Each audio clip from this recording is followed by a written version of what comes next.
on a reporté à une reprise, à 2 reprises, à 3 reprises, à cause de l'intervention des sages et des religieux de la Guinée, qui ont demandé aux forces vives de faire confiance et qui vont mettre à profit le mois saint du Ramadan pour essayer de rapprocher les positions entre les forces vives et les autorités actuelles du pays.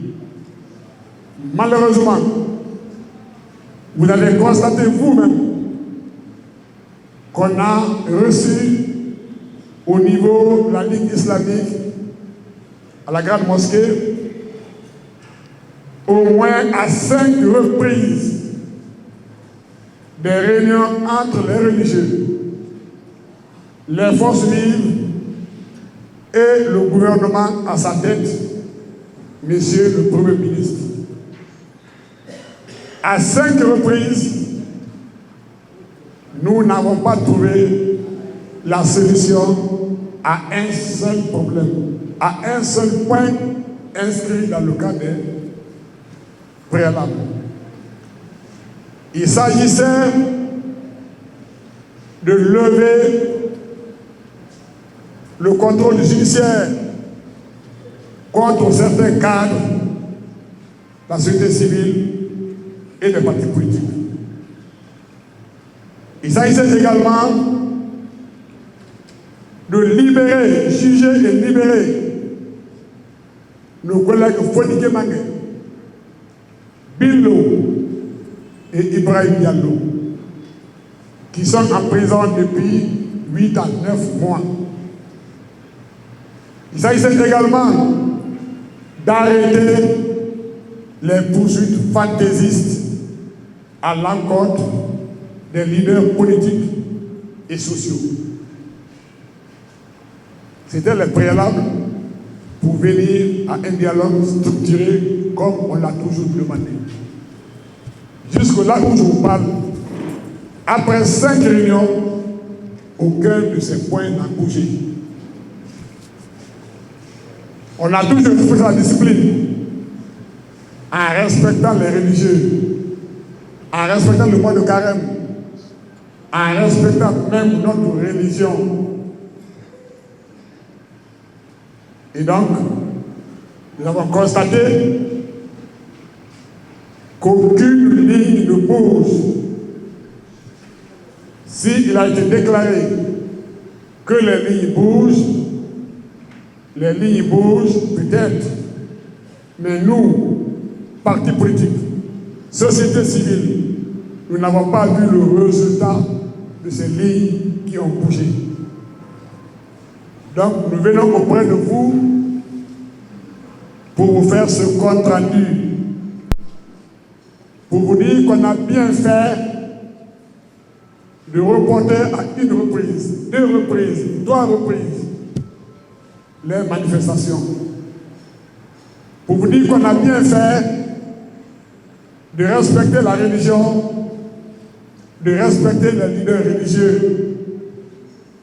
Si on n'avait pas respecté les religieux, si on n'a pas accepté la trêve, on aurait dit ces messieurs, ces dames, ces coalitions sont des coalitions battent en guerre qui ne respectent ni les religieux ni les sages.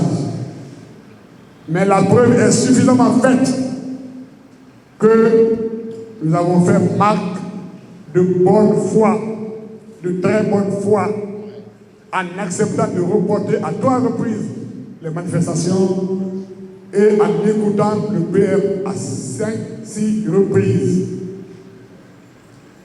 C'est ce que je devais vous dire concernant le dialogue.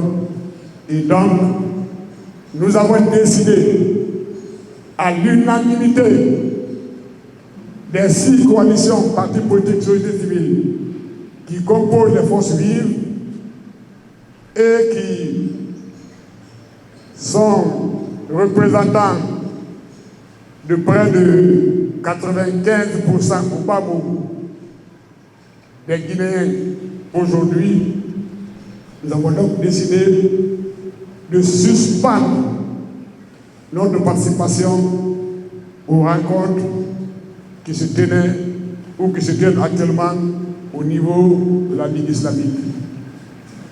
Donc, j'ai suffisamment expliqué, il n'y a pas eu d'avancée.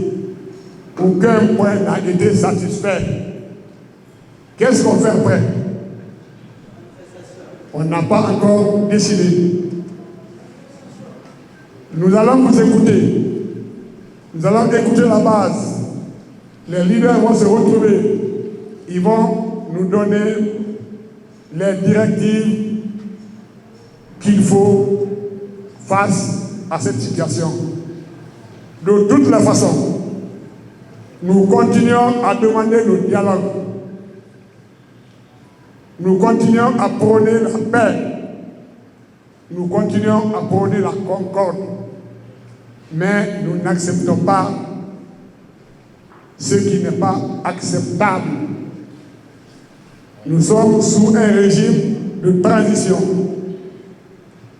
Tout ce qui se fait doit se faire sous le coup de la concertation, de l'entente et du dialogue. Voilà le message que je devais vous communiquer au nom de la haute direction du parti pour que tout le monde soit mobilisé, que tout le monde attende les mots d'ordre des décideurs des 6 coalitions qui composent les forces vives de Guinée. Nous espérons fortement que les uns et les autres reviendront au bon sentiment pour la paix en Guinée, pour la concorde en Guinée, pour le bonheur des Guinéens et des Guinéennes. Voilà le message que je devais vous passer au nom du président Cellou Yalo, qui vous salue et qui est en train de travailler à travers le monde pour la paix en Guinée, pour le dialogue et pour le bonheur de notre parti.